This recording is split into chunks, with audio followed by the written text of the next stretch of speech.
Bonjour, je suis Marie-Hélène Roux, je suis la réalisatrice du film Muganga, celui qui soigne, et je suis ravie d'être en compétition officielle du Festival francophone d'Angoulême.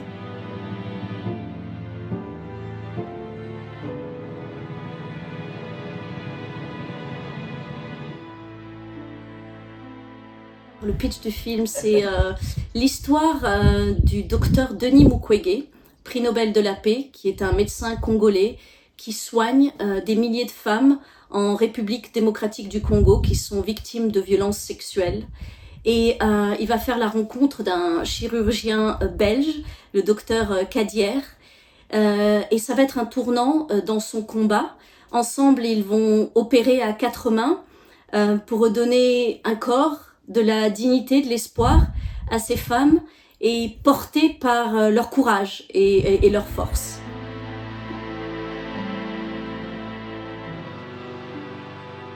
Le point de départ de ce film, ça a été un livre, Panzi, écrit par le docteur Denis Mukwege et Guy Bernard Kadier. Et j'ai été bouleversée parce que j'ai appris par ces hommes, par la situation en RDC. Et il faut savoir que je suis née au Gabon, donc j'ai grandi en Afrique. Donc c'est une terre qui m'est viscérale et je me suis trouvée face à un sujet où j'ai vu ma propre ignorance. Et en même temps, au-delà de cette situation tragique et de la situation des femmes, j'ai vu qu'il y avait des héros. Il y a des gens du quotidien qui font des choses extraordinaires. Et ce docteur Mukwege avec ce docteur Kadier et ces femmes, je trouve, sont des exemples et changent le monde. Et après, quand j'ai été amenée à les rencontrer, je suis allée à Panzi, j'ai été à l'hôpital et je me suis dit, mais cet homme, il a reçu tous les prix. Et il me dit aujourd'hui, je pense que la fiction et qu'un film peut faire changer les choses. Et en sachant tout cela, je me suis dit, voilà, je sais quelque chose, c'est ma responsabilité de quelque part de donner vie et de mettre la lumière sur ce qui se passe non seulement, mais sur la beauté de ces êtres humains, l'humanité qu'il y a et comment ils soignent ces femmes et comment elles aussi le portent autant que lui les porte.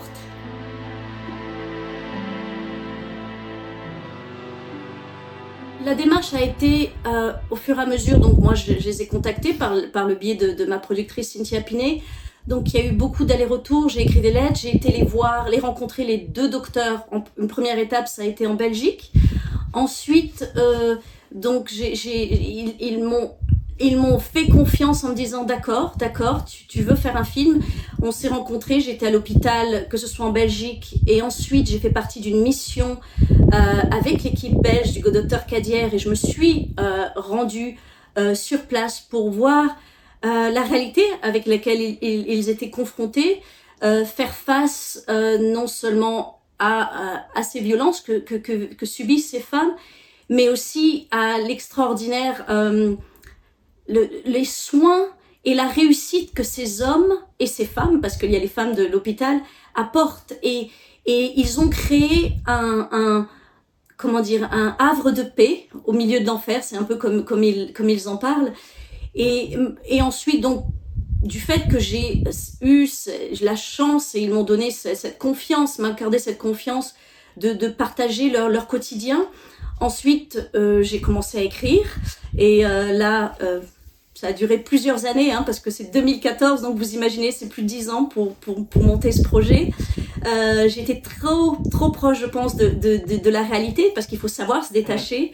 Et là, j'ai eu mon co-auteur, Jean-René Lemoine, qui a apporté son talent, et on a coécrit ensemble pour donner le film que vous avez vu.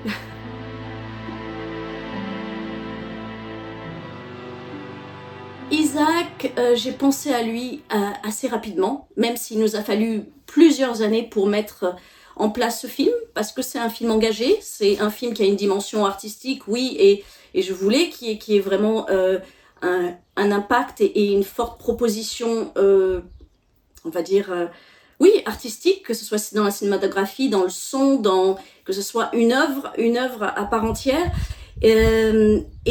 Isaac de Bancolé, il représente, il a une noblesse, il a une sagesse, il a une élégance qui était nécessaire. Il a une manière de parler, une intelligence dans le discours.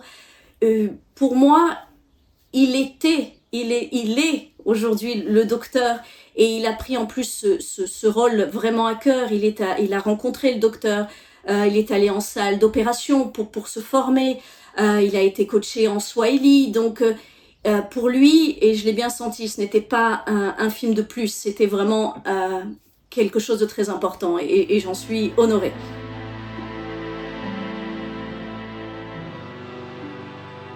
Parce que moi, je suis très...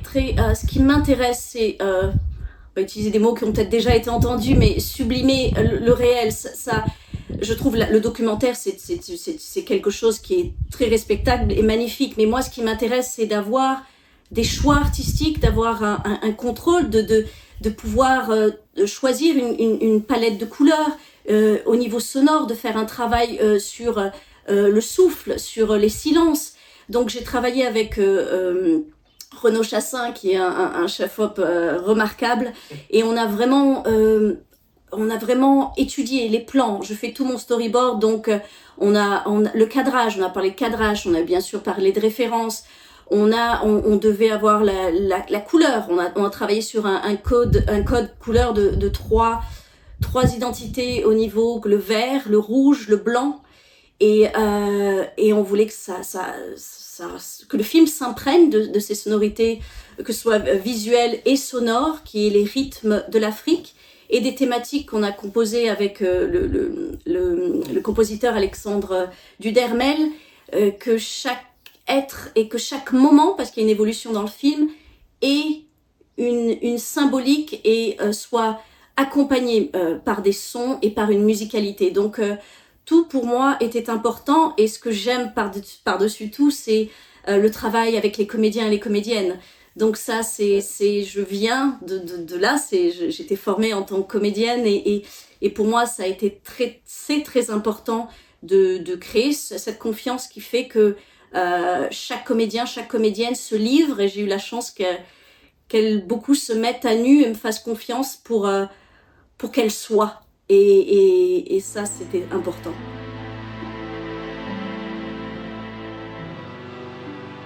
Le temps manque, mais en l'occurrence, j'ai eu la chance, par exemple, à Isaac, qui habite à New York, on a fait beaucoup de rendez-vous Zoom, donc on a beaucoup travaillé par Zoom, on a construit le personnage, on a parlé, et puis c'est aussi pas seulement, pour moi le travail, c'est pas répéter. Le travail, c'est vraiment créer un dialogue, du rêve et une confiance. Et parler, rêver le personnage, comment il parle, comment il bouge, comment il se... Et lui, il a bien sûr, je l'ai nourri de vidéos, de livres, parce que le docteur Mukwege est un homme connu, politique, est une sommité, donc il a eu la chance de le rencontrer à New York, et avec les autres comédiens, et puis je trouve que chaque travail est unique avec le comédien ou la comédienne. Vincent McCain a quelque chose de beaucoup plus instinctif, donc on a parlé, et ils ont une manière de travailler différente, mais je connaissais bien sûr le travail de Vincent, et leur différence crée un duo qui pour moi marche très bien, parce qu'ils sont complètement complémentaires, et les deux docteurs le sont, et ces deux comédiens le sont, donc c'était super.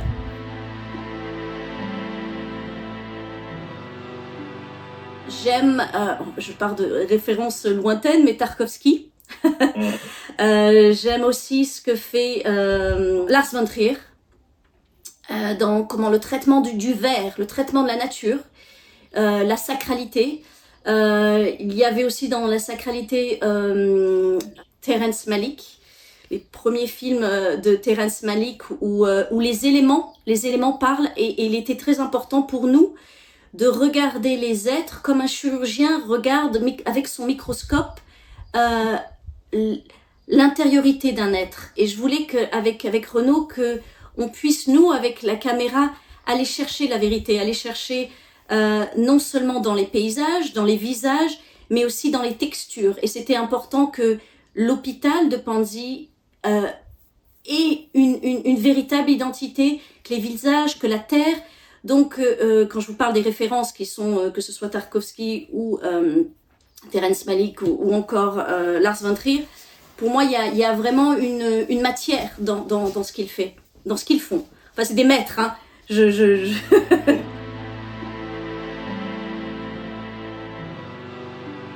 Ben, moi, quand je faisais du théâtre, mon maître de théâtre me disait « Suggérer, c'est créer, montrer, c'est détruire ». Et toujours, j'ai à l'esprit, ça ne veut pas dire que je réussisse tout le temps, de me dire, voilà, jusqu'à quel point on montre pour que et qu'on montre, qu'on laisse le spectateur deviner. Parce que quand on écrit, que ce soit avec mon co-auteur ou quand on travaille les costumes, le décor, et la mise en scène, à plus forte raison, c'était de prendre toujours la place du spectateur et de se dire comment je fais que lui fait le chemin et va vers moi, comment on se rencontre. Et si on donne trop, le spectateur se protège. Si on donne suffisamment, et je crois que la pudeur, j'aime une certaine pudeur, l'émotion, j'aime qu'elle soit là, qu'elle soit vraiment, qu'on ne cache pas l'émotion et ce que ces femmes vivent, que ce soit aussi bien la joie, parce que pour moi l'Afrique, mais c'est des émotions qui sont très fortes, ça vibre tout le temps, et un cri de joie et un cri de douleur, et je voulais que ça soit tout le temps que ces notions, ces contrastes, se superposent. Et donc voilà, la balance est toujours importante. Il faut réfléchir. Je suis une acharnée du travail, donc on a préparé beaucoup avec tous les chefs de poste. Et voilà, se poser beaucoup de questions et en essayant d'y répondre, en ayant bien sûr les contraintes du réel, d'un tournage, mais voilà.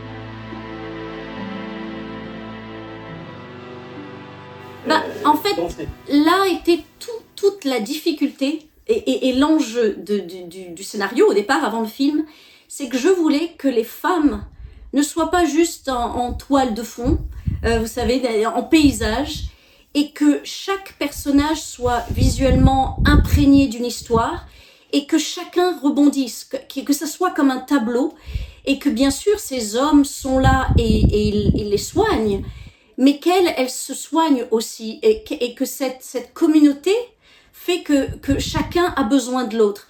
Et je voulais l'importance du personnage de Manon Brèche, donc de Maya, c'était qu'elle ait ce regard extérieur, elle est mon regard au début, c'est-à-dire tout ce qu'on peut se questionner quand on ne connaît pas, quand on fait face à cette réalité. Et il était important que quelqu'un, comme un peu le cœur antique dans la tragédie, amène ces questions, parce que je sais que ce sont des questions que tout le monde, en tout cas, va se poser, et elle permet, à travers son émotion, parce que elle se questionne, et je vais pas dire la fin, mais elle rentre en action, elle est Muganga, elle aussi, et c'est pas juste subir quelque chose, c'est comment on trouve les réponses pour pouvoir après accompagner et créer, amener le changement, en fait.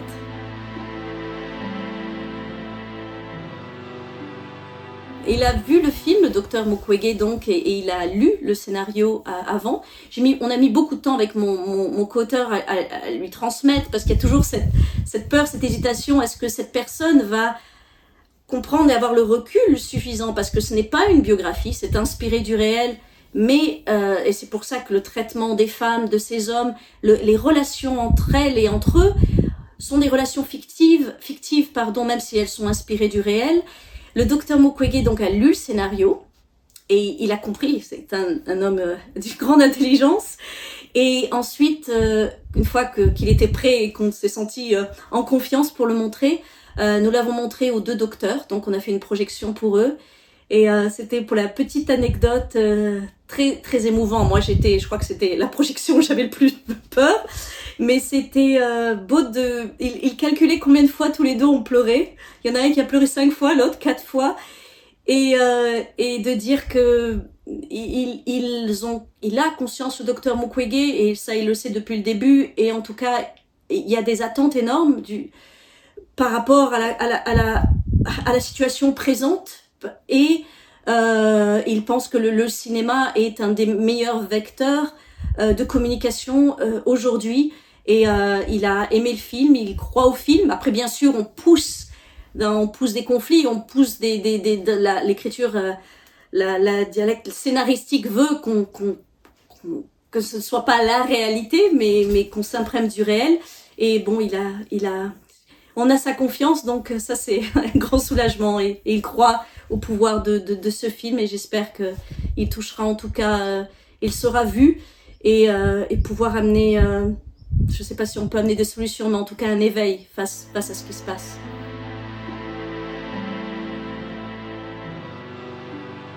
Ah, quand on a appris, que ce soit moi et ma productrice, la sélection en compétition, ça a été un moment, c'est toujours un moment très émouvant, et on est très fiers, parce que c'est 10 ans de travail.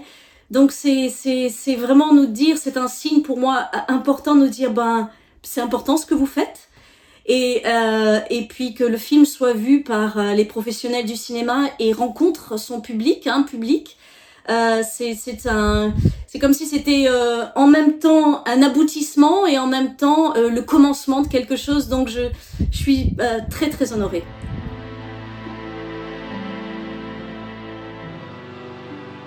La francophonie, je dirais que c'est Muganga, c'est mon film. C'est un héros congolais qui parle dans le pays où on parle le plus la langue française, au Congo, en RDC.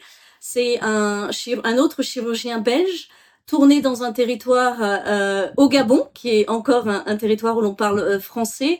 Et c'est tout, que ce soit au niveau de l'équipe que du casting, c'est cette langue, donc la francophonie, qui a permis mon film. Donc ça veut tout dire pour moi.